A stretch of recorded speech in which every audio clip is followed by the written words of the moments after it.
Welcome back to another episode of The Ordinary. It's that time of year again, Valentine's Day, and whether you're in love, single, or avoiding the holiday altogether, you can't really escape. Yeah, every store is filled with heart-shaped everything, social media is flooded with couple posts, and if you're single, people love to remind you of it. But is Valentine's Day really about love, or is it just pressure? That's exactly what we're going to talk about today. We're diving into love at a different life stages, how dating has changed, and whether the one even exists. Plus, we'll take a love languages quiz live and share our results with you all. And of course, we're debating the big question. Is Valentine's Day a meaningful holiday or just an overrated marketing scheme? I have a feeling we might agree on this one, but let's get into it. All right, so first of all, how do you think your perspective on love and relationships has changed as you've gotten older? Yeah, I mean, number one, I'm not that old yet, but, I can say your perspective and your experiences on love kind of changes over time because of what you prioritize in love before. Yeah. Like, when you're young, like, you have crushes, right? I remember my first crush. Shout her out. No, don't do that. I don't think she's gonna even remember, like, I don't think she's gonna listen to this episode, but Cynthia Tran. Cynthia Tran, you were my first crush, I would say. Actually, no, maybe it was Emily Lee. I can't remember, but it was one of those two.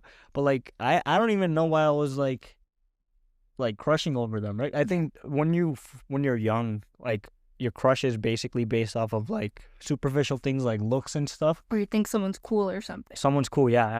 Emily Lee used to do taekwondo, which I thought was pretty. Taekwondo, whatever it is, right? Which I thought was really cool. So I guess that, and like Cynthia Tran, I thought she was just a nice person. Yeah. Right? So I used to remember, like, bro, I used to go into class early and used to, like, you know how like in elementary school you would have you would have chairs, and underneath the chairs there used to be like tennis balls and stuff. Yeah. But like there was one chair in that class that was slightly taller than the other ones or something, and I knew that she liked that chair, so I used to go into class early just to make sure that chair was on her desk and move it from somebody else's desk. Oh, wow. But yeah, like I would say, like, now obviously I don't like looks matter and stuff, but now that I'm looking for something else, right? I'm looking for a more meaningful connection, more long-term thing than Cynthia Tran or Emily Lee. So I would say, like, over time my perspective has changed. Also, I think there's kind of a shift as you age. Like, obviously, when we're younger, when we're like, little kids, like 6 or 7, you think, oh, that person, has really nice hair, or they do a really cool sport. And like, that's what, makes you develop a crush versus like, as you get older, it's more so like, oh, this person is like this with, people that are younger than them, people that are older than them. It's seeing like how they are as a person, or like, when, for me, example, like, for me, if I see someone and they're like, really kind when they talk to people, or like, they're funny, or like, they're very personable, just in general, like, I feel like that's things that I'm attracted to. Yeah, that's fair. It becomes less of just like physical attributes and stuff like that, but more like what this person brings to the table in the long run. Like, this is gonna sound cheesy, but like the place I am in life right now is like I'm looking for someone that can be a friend for the rest of my life, and I have friends in my life, and I never get tired of them because of who they are, right? Like, I'm not like, I'm not physically attracted to my friends, but I love spending time with them. Are you sure? Yeah, I'm 100% sure. They're all beautiful people, but I'm not like physically attracted to them. But I love spending time with them because of who they are, what they bring to the table, their personality, how they interact with people. And like, they're just nice, genuine people, right? So I think that's what I'm looking for in a partner too. Yeah. You know what? I think when it comes to like my perspective, and maybe yours as well, I don't know if you share this sentiment, but like when you're maybe like in high school or something, and when you think of like love and relationships, I feel like you think like your partner will be someone completely separate from like your friends or people you care about in your life. But I think when you age and like mature, maybe you start seeing your partner as your friend, as someone, you know what I mean? Like there's more overlap. You realize like just because they're your partner doesn't mean they, they don't have to be your friend. They have to be your partner. Like, they could also be, your friend. Yeah. Do you get what I'm trying to get at? I get what you're trying to say. And, like, to give you an example, what's going to happen when you get into a relationship, a serious one, is that your friend groups are kind of going to merge as well. So, like, if you are with someone that doesn't get along with you or doesn't get along with the people around you, it's going to cause some problems. So obviously, you're not just looking for a friend, you're also looking for, if you're starting a family, you're looking for someone who would kind of fill those roles as well. Like someone who's going to be a good mother, someone who's going to be a good wife, right? Those things are important. So like those perspectives naturally change as you get older and your priorities change. Yeah. But like it's not always the case for everyone, like, because those are my priorities because that's what I want in my life. Yeah, that's a person. Yeah. Yeah, right? But some people might not care about someone being a good mother. They just want someone that's a good friend, and that's more than enough for them, which is totally fine, right? So I think where you are in life and what you've gone through will kind of change your perspective on love and the way you look at it. Yeah, totally. And kind of going off of love and relationships, let's kind of touch on, dating, especially modern dating. Nowadays, like, obviously there's like apps and stuff, social media, the whole concept of like ghosting and stuff, or like even like things like situationships. Like, do you want to give us, your 2 cents on that? Like, how do you think it's changed because of things like apps and social media? I think with apps and social media, one thing I feel is that everyone has just become lazy and less confident, right? I think it's so easy to slide into someone's DM and like be like, hey, or like, like send something flirtatious. Yeah. But like, when was the last time you went up and approached someone? You know what I mean? Yeah. I think like that confidence level has gone down, and I'm not acting like I have that confidence. Even I, like, it's hard for me to just go up to someone and like ask them out. But I'm guessing like that's how people met back in the day, right? There was no social media. You had to go up to someone, you had to ask them out, and you had to get to know them like that. But with social media and like everything, the whole process has become very, when I say lazy, meaning like you can get to know people just by sitting on your bed. Yeah, and it's like, a lot more accessible. It's a lot more accessible, and that is a good thing and a bad thing. The bad thing, I think, it gives the illusion of options. Yeah. Like you feel like I think like that's what I've realized is like you have this illusion that you have so many options because their social media is so big, right? Yeah. But if you think about it, in your social circle, in reality, you're connected to maybe 2-3 prospects in real life, right? Also, like, another thing is, back in the day, like when it came to like, if you wanted to get into a relationship with someone, if you're looking for someone, usually you're doing it in social situations or like settings that like, the people that you're there with like share similar interests. For example, you're at like a cafe or a bookshop or something and you meet someone there. Obviously, you guys have some sort of like common denominator. Versus online, like, I think it's very superficial. Like, oh, I see this person, they seem, they've piqued my interest, and then he's slide into their DMs or something. Yeah, like, okay, this might sound kind of weird, but like, I feel like dating with social media and like apps is kind of like doing shopping. When you see a product or something online, you're gonna look at reviews, you're gonna look at its features and stuff, and like base your opinion off of that, right? And similarly, we're looking at people and we're looking at what kind of things they're interested in based on a post that they have made, right? Yeah. And that post doesn't really actually represent who they are. Yeah. Or if you see people like, oh, they seem like they're outgoing, but then you actually meet them, then you realize they're very reserved individuals, very calm people. So social media is good, but like not for dating. I don't know. Like, I personally don't enjoy it. I rather meet someone like authentically, but the reality is also kind of hard to do that. Also, I want to mention that, like, I feel like everyone knows and understands that, like, social media, no one's, like, fully putting themselves on, like, being who they really are. And it's not because people don't want to. I feel like a lot of people want to, but, like, me personally, like, when I am debating on posting something on my story or, like, on my actual page itself, like, it's kind of hard. Like, you really start thinking, like, oh, how will people think about this or that? So it's not like people are deliberately, fabricating, like, a story of their life. It's just like the pressure you feel from being on social media that kind of prevents you from doing that. Yeah, or like, why would you put out the worst version of yourself online, right? You have the option and you have the ability to edit your pictures or like create a image that you want to portray to others, right? It's like you're kind of creating a portfolio, like similarly like you would do with the work. You're going to create your work portfolio to showcase your highlights. So people are doing that on social media, which is not a wrong thing, but which is not the right way to get to know someone, because you're only looking at a person's like highlights of their Highlight life, reels, yeah. right? But when you get in a relationship, you have to be with that person at their highs and at their lows. Are you able to connect with this person when they are at their best and when they're at their low, right? Because your responsibility becomes in that situation is to support that person, deal with their bad qualities, deal with things that most people wouldn't deal with. Yeah, I think like with relationships, your partner is, a combination of your friend and then also your family. Mm-hmm. Where they see the fun, you're doing fun stuff with them, like you have that like more lighthearted side, Yeah. which comes in friendships, but then also when it comes to like familial relationships, like the deep, the like the ugly as well, like you got to deal with both of those sides when it comes to a partner. Yeah, and like when you're young or like when you're dating at university, the problems you're gonna face then are like so minuscule compared to the problems you're gonna face later down in life.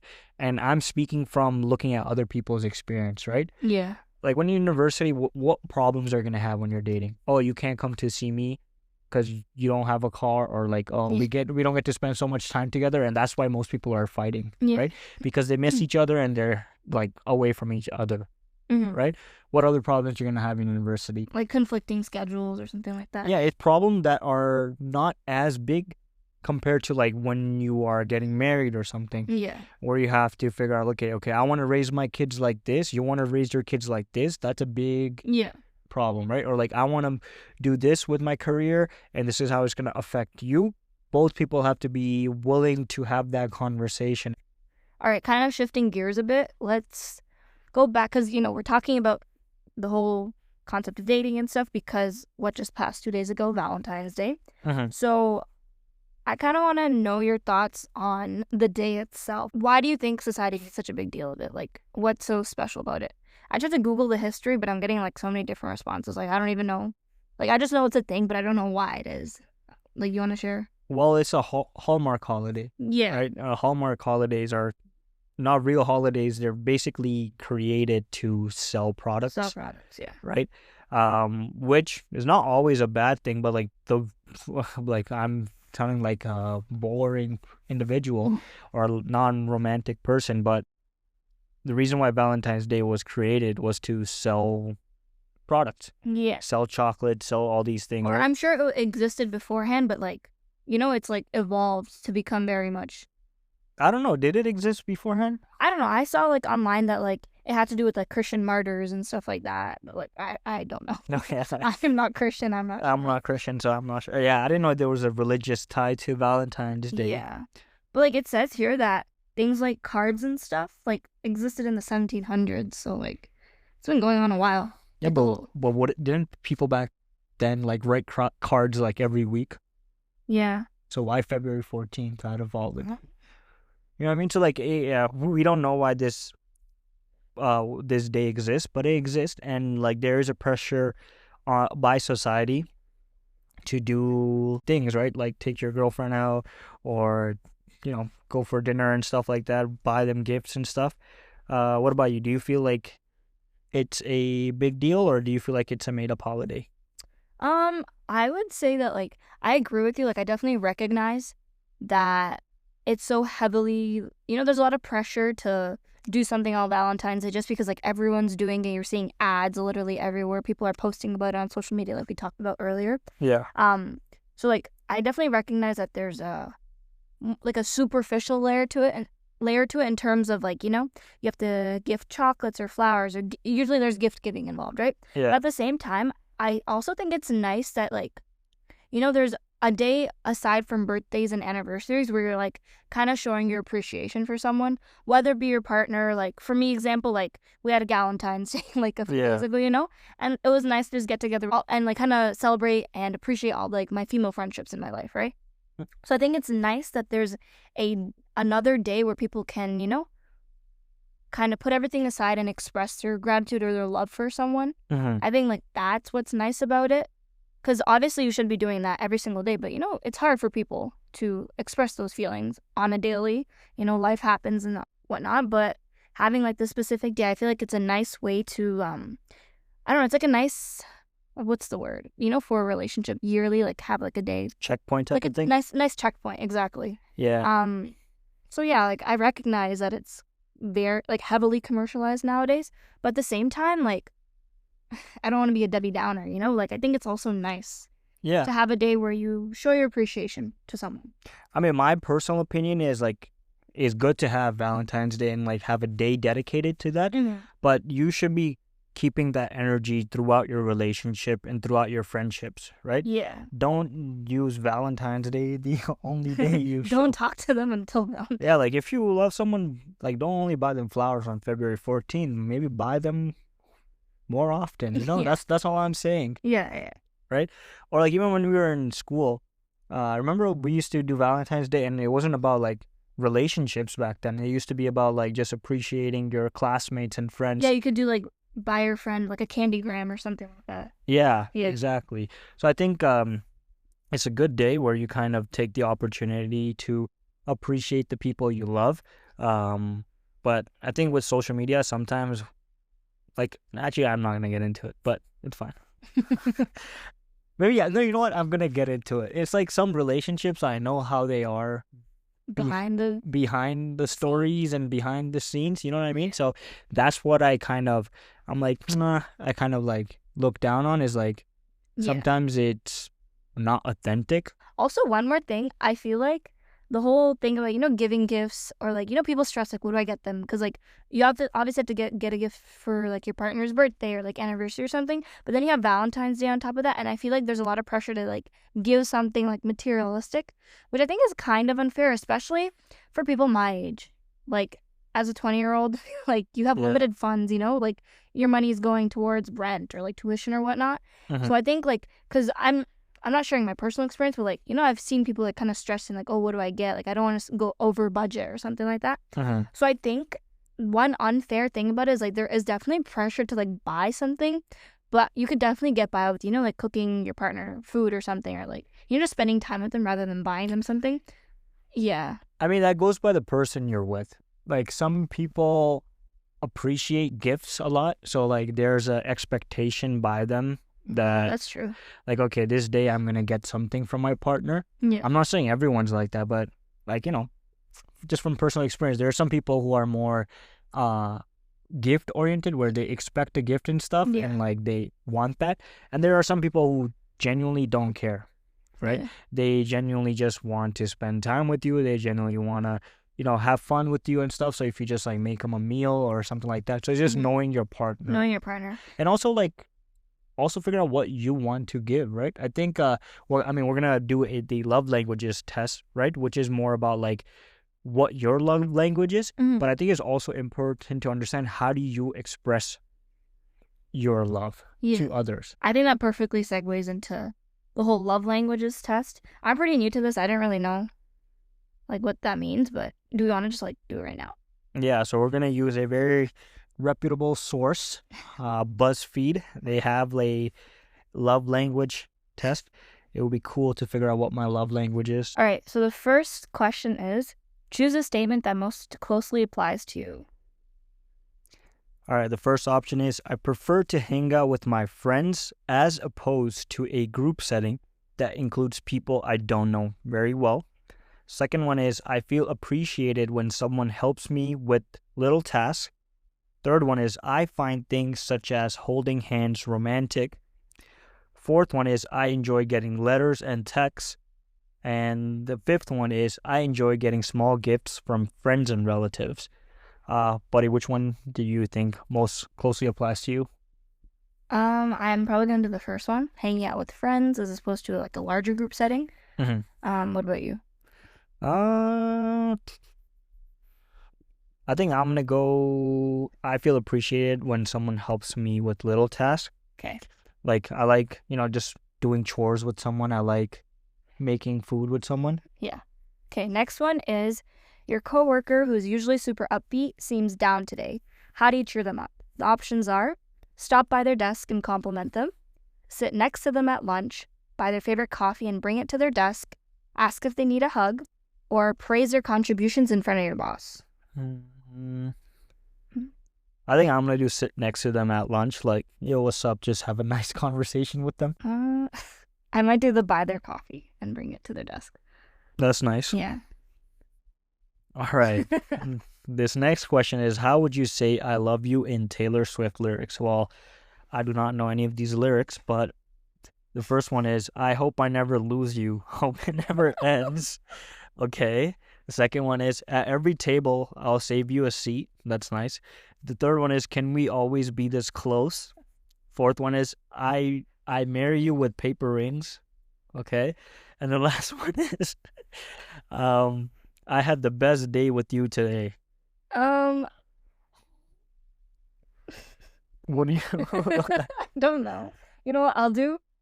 At every table, I'll save you a seat because I think it like resonates with like loyalty, and I like that. I think, brother, I don't even know. What is this question? Yeah, if I say I hope I never lose you, hope it never ends, that sounds so like sad. Like Choose that if that's what's. no, I'm saying like your person's not dying. Relax, they're with you. I'm gonna do. I had the best day with you today. Period. Okay. Okay, next one is surprise. Your friends threw you the ultimate birthday party. Which element makes you happiest? The amazing outfit they got for you to change into, the hug from your long distance friend who flew in, the toast your BFF makes in your honor, the special gift they pooled their money for, or your crush asking you to dance. Why is the last option so random? I don't know. For all of them, yeah. Yeah. I think the hug from my long distance friend who flew in. I think I would do the same one. Yeah. I'm a big hugger, so like whenever I go see my friends, I give them a hug. When I'm leaving, I make an effort to like hug everyone. I'm the opposite. I'm not a hugger, but like I'd probably like be very happy if one of my long distance friends would fly in. All right, next question. During a job interview, you're asked which perk or benefit sounds most enticing to you. Choose your answer. First one, career development. Second one, lunch money. Third one, wellness program. Fourth one is remote work. And fifth one is childcare. And it's an interesting question. I wonder how this ties into love languages. I think wellness program seems nice. I'm assuming that's like a gym or something. A discounted gym, or it could be resources like that. I think I like that one. For me, it is going to be, since I already know which thing I like more, which is career development. Okay, next one. It's Valentine's Day and your partner has an unlimited budget. Choose your gift. A relaxing vacation, a year of housekeeping service, a luxurious massage chair, a fancy car, or a diamond necklace. Okay, easily first for me. Vacation. Yeah, like I don't like housekeeping services. I enjoy cleaning. Yeah, sometimes like when I'm stressed, I like cleaning my room and stuff. I do like massages, and like sometimes when I get one just cause I'm like feeling like tired or something. But I'm gonna go with the vacation too. Yeah. All right. Next question. You got a day off, but no one to spend it with. Make some plans by yourself. Option number 1, organizing a room or space in your house. Option number 2, getting a massage or going to the salon. Option number 3, taking yourself to a museum or a park. Option number 4, going shopping or out to lunch. Option number 5, reading or watching TV in bed. What are you doing? I think I would do the museum or park one because those are two locations I like a lot. You know what I'm going to do? Which might be surprising, but getting a massage or going to the salon. You just said you like massages. It's not surprising. That was the whole point. Thank you for ruining my joke. Okay. I think this is the second last one. You're on a cruise with your extended family. Choose someone to hang out with. Your dad, who wants a supportive face in the audience while he does karaoke. Your cousin, who wants you to be her wing person at the bar. Your nephew, who needs a grown-up to ride the water slide with him. Your mom, who's shopping for souvenirs. And your grandma, who wants to join a dance class on deck. I think I'm going to do your nephew. I was going to do the same. Yeah, because like we have young cousins and... Also, water slides are so fun. And we just got a new nephew. Oh my God, yeah. Yeah, so it'll be kind of fun. And like I like being a kid. And like if I have another kid with me, I feel less ashamed to be a kid. Exactly. Okay. Last one. And finally... if you were on a reality show like Real Housewives, what would your tagline be? Number 1, I am like an onion. I have lots of layers and can make you cry. Okay. Number 2, I may be a great chef, but I don't mince words. Fire. Number 3, nothing comes between me and my family. Even Diesel. Number 4, friends come and go, but diamonds are forever. Number 5, the only thing bigger than my heart is my attitude. Now walk off. Oh, which one are you doing? I hate all of these personally. Yeah, like what the hell? I'll do I may be a great chef, but I don't mince my words. For me, I'm gonna become Vin Diesel. Nothing comes Between me and my family. Oh. All right, so we have our results. Why don't you go first? Okay, mine is words of affirmation. I place a lot of value in what others think of me, so I feel most loved when they clearly communicate their feelings. It could be a close friend. Okay, that's just a lot of that, but basically that. For me, it is acts of service. So, surface. For me, it is acts of service. You strongly believe that actions speak louder than words. It shows in how you're always looking for ways to help those around you, whether it's bringing a homemade dinner to your friend or someone who just had a baby, or helping your work bestie proofread an important email. Makes sense. I think that's pretty accurate for myself. I honestly don't. You know what? Maybe. I'm not sure. Yeah, I mean, it's good to feel appreciated. So maybe you like feeling appreciated. You rather surround yourself with people that appreciate you. Maybe, yeah. Right? And for people that don't know, these are all the love languages. So acts of service, pretty self-explanatory. Then giving/receiving gifts is another one. Quality time, which I honestly thought would be mine, because like I like just chilling together and spending time together and like doing random things like grocery shopping or something like that. Number 4 is words of affirmation. And number 5 is physical touch. Period. Okay, so obviously our source was BuzzFeed, so that's not going to, be like 100% accurate, but I think it's really cool that like now I know. Yeah. Words of affirmations is mine. And one thing I would like to add is that if you have been in a relationship, you will learn more about yourself and you'll learn more about what your love language is. These quizzes won't tell you. I think like being in a relationship, I kind of know like, okay, this is what I like, because sometimes I don't need much. I just need that person to be there for me and us just doing small things. Yeah. Okay, I feel like we, talked a lot about relationships, Valentine's Day, and, just being in a relationship. What about the people that are single when it comes to Valentine's Day? Do you think, because I know a lot of people that, they become like the Grinch when it comes to Valentine's Day. They don't like it a lot. Like, what do you think about that? Yeah, I mean, single on Valentine's Day. Well, number 1, I am single and you are single, and we both just spent a Valentine's Day, like, being single. So I don't think like, number 1, you might feel that there's something wrong with you being single on Valentine's Day. Mm-hmm. It's not the case. Number 1, it's just a day. So don't get in your head about that too much. And one thing that has helped me not overthink it sometimes, because I'm a natural overthinker, is that everyone has their own timeline and everyone has their own journey and story. So don't think that just because you're single on Valentine's Day that it's the end of the world. Right? As all I would say, it's better to be single and happy than be in a miserable relationship and celebrating Valentine's Day. So let that be your motto if you feel like you're single. Yeah. Also, like, I think, Valentine's Day doesn't just need to be for couples. I said this earlier, but my favorite thing to do is, like, show appreciation towards my friends, Like, obviously I'm not asking, like, hey, will you be my Valentine's or whatnot, but, like, getting together with friends, I feel like is a great way. Like, let's say you really, want to do something on Valentine's Day, like, show your love to your friends. I feel like that's totally okay. And I don't know, me personally, like, I don't really have too many strong feelings for Valentine's Day. Like me, like maybe that's why we don't care too much about it, because I haven't hyped it up too much in my head. Yeah. Or something like that. I think it would definitely matter more if I was in a relationship, but because I'm not, like, it's just like any other day for me. Yeah. Or one thing I like doing on Valentine's Day is like doing things that I love personally. So during university time when I was single, one thing I liked doing on those days would just be get a good workout in, because it made me feel good, as well make a good meal. And like I would just have like a nice stay at home, like chill day like that. Or, I mean, this, I'm a big like relaxing guy. And like I'm a big massage and chill type of guy. So like sometimes I would take like like bath salts.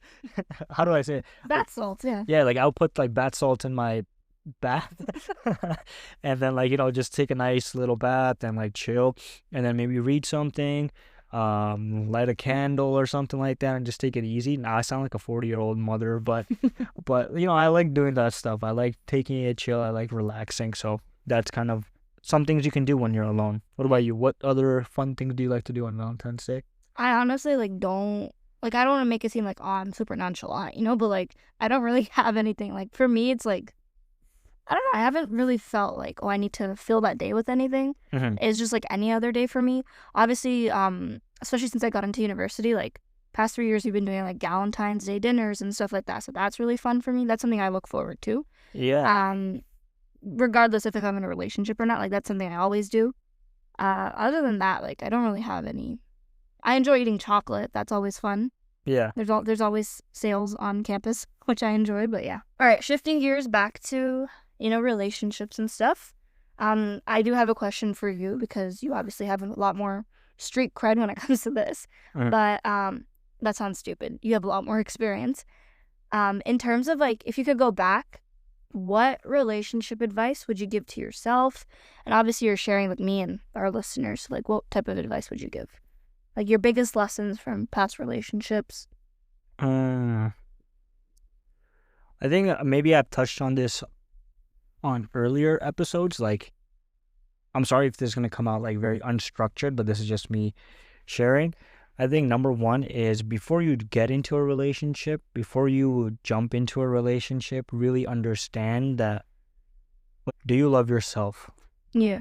right? As cliche that might sound, I think I didn't realize the importance of that and I jumped into a relationship because sometimes you don't love yourself and you want to distract yourself with other people around you, or you don't want to put in the work that you need to put in. You want to get that love from external sources rather than internal. Yeah, so like if you're doing that, you're not going to be healthy in a relationship. So that's the number one advice I would give myself. And number two is figure out what do you value and what are you looking for. I never really sat down and thought like what do I want in a relationship and what am I willing to tolerate, what am I not willing to tolerate, what kind of person do I want to be with. When I was younger, I never really thought about those things. All I cared about was like, okay, am I attracted to that person, right? And are they fun to hang out with? Yeah. That's all, right? You can have if you want that mentality, you can find good friends, you can have good conversations with people, but you're not going to be able to find your partner like that. Yeah. You need to really sit down and understand like these are my values, these are the things I'm willing to sacrifice on, these are the things I'm not willing to budge on. I like sit with that.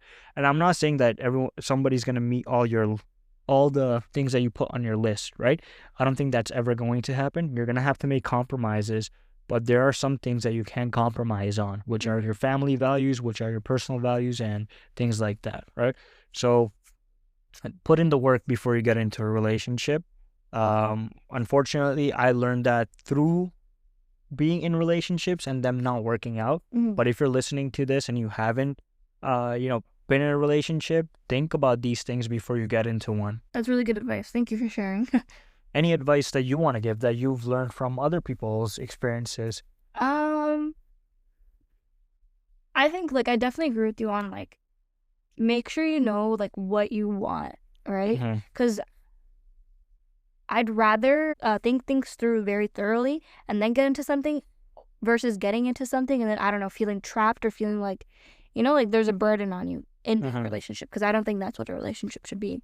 So yeah, I think one huge thing would definitely be know what you want, know your priorities, know what you want in the person, you're trying to date. I would say that's a huge thing. Also, like, know what you want in others, but also make it an effort to, like, ask yourself if you're ready for one. I think this has to do with, like, do I love myself? But also, like, am I ready to be in a relationship? Yeah. Like, and you have to be very brutal with yourself because, you may be trying to get into relationships for not the best reasons or just for the wrong reasons, right? Yeah, like rebounding or something like that. Yeah. So yeah, just definitely ask yourself, obviously, what will the other person, what do I want in the other person, but also, am I ready to be in one? Will I make a good partner? And then I would, that's my own advice.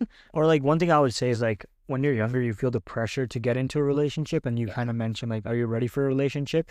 Don't be in a relationship for the sake of being in a relationship, Mm-hmm. right? Like figure out what your long-term goals are, right? Yeah. For example, for some people, it could be like, hey, I want to find someone I can marry, settle down with, and start a family with. If these are your long-term goals, evaluate the person in front of you. Like, are they going to be able to do that? Mm-hmm. Right? Are you even ready for that? Are you even ready for that commitment? Right? If you are not, and if the other person wants that, you're going to end up hurting them, or you're going to end up hurting yourself. Right? So when you're in a relationship, kind of put in the work before you jump into one, Yeah. I would say. And I think another lesson I learned is don't be afraid to speak up Yeah. about what you want and what you need in a relationship. I see. I learned that the hard way, where I didn't speak up sometimes Oh. about what I wanted in a relationship. And because I'm a natural people pleaser, I was always like, okay, it's fine. I'll make do with this. Mm-hmm. It's okay. It's okay. I can live with this. Oh, it's okay. It's okay. You're kind of justifying the other person's actions and kind of like being like, okay, I can work with this. Yeah. I'll like, oh, like the amazing term, and like some people can relate to this. Like, oh, I can change them later on, Yeah. right?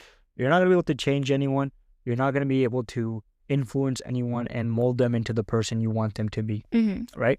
And sometimes I find myself molding people or trying to change someone because I'm like, okay, if they were just like this, it will be perfect. Yeah. But they are not like that, right? Yeah. So understand that nobody's going to change for you, Mm-hmm. and you're not going to be able to change anyone, and you're not going to be able to mold anyone into the perfect person, right? Exactly. So genuinely evaluate the people you are with, and genuinely evaluate who you're looking for before you get into the relationship. Yeah, totally. That was really good advice that you gave. But, just also like going forward, like what do you think makes a relationship actually last? Give me the answer right now. Yeah, this is hard. Well, obviously, my relationships haven't lasted, so Yeah. Hey, you might not know. That's okay. yeah. But like, I would say, all jokes aside, things that make a relationship last. I'm speaking like I have all the knowledge, but I don't. But based on what I've seen from my friends who have been in long-term relationships or family members, one thing I would say is the foundation of your relationship, is it aligned with your values? If your values are not aligned, it's gonna lead to roadblocks in the future. Mm-hmm. So you might think that, okay, you know what, it's fine, I can compromise this. Sometimes figure out what you can compromise on and what you can't compromise on. This kind of relates to what I mentioned earlier, right? If you are aligned on your values, your relationship will last. As well, have fun with your person. If you are excited to spend time with them, if you're excited to talk to them, if you're looking forward to sharing things about your life with them, I think you've found someone that It's good for you. is good for you, Yeah. right? But if you kind of feel like it feels more of a burden, or it feels like you have to force yourself to spend time with them or enjoy their company, then it's going to be tough. And one last thing is, find someone who has the emotional maturity and the communication skills needed to make a relationship last, right? Mm-hmm. And you yourself, can you talk out your problems? Can you work it out? Can you make compromises? Mm-hmm. Can you be compassionate for that person when they're feeling low? And can that person be there for you when you're also feeling low? So surrounding yourself with people that are emotionally mature and can communicate their wants and needs. And when you can also communicate your wants and needs, those are essential skills, I would say. And obviously, these are not the only things. There are probably a ton more, right? Relationships are tough and complicated, and everyone's relationship is different. But those are my advice, I would say, are based off what I've seen. Mm-hmm. Anything you want to add? No, I think you pretty much hit it all. Yeah. And yeah, I think the biggest takeaway is that Valentine's Day should be what you want it to be. If you're in love, it's a fun excuse to celebrate. If you're single, it doesn't mean you're missing out. And honestly, love is way more than just one day, right? We talked about relationships lasting. It's about consistency, effort, and choosing the right person. Not just, these like really big grand gestures once a year. Exactly. So whether you're celebrating with a partner, hanging with friends, or treating yourself, do what makes you happy. All right, so that's it for today's episode. If you personally have any funny Valentine's Day stories, please don't hesitate to share them with us, right? You can send them in and we might read them in a future episode. And don't forget to follow The Ordinary so you don't miss the next episode. Thanks for listening, and we'll see you next time.